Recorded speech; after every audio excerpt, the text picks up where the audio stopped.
babalikan ko lang yung ano, yung naging foreign trip sa Canada. Yung na-experience nyo doon sa Canada. Kasi may mga nababasa sa social media na meron allegedly mga efforts na i-deport daw yung mga na-involved doon sa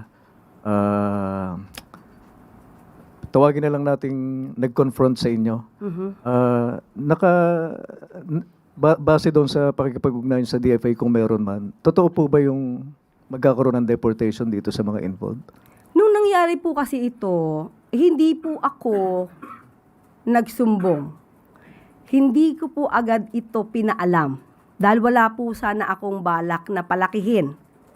Pero nung dumating kami sa Philcom, mas marami pang kumalat na mga balita na hindi namin alam na kumalat na pala yung video.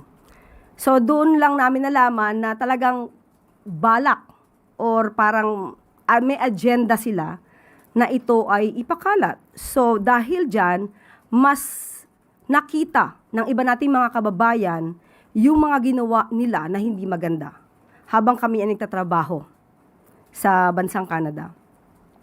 So hindi rin po tayo nagsabi kahit na kay Secretary Dave Gomez, wala dahil after namin na experience yon ay dumiretso na lang kami sa ibang venue para matapos yung aming video shoot para sa pag-present ng highlights ng ginawa ng Pangulo sa Canada. So nalaman na nga lang namin dahil kami pa yung sinabihan na may kumakalat na video.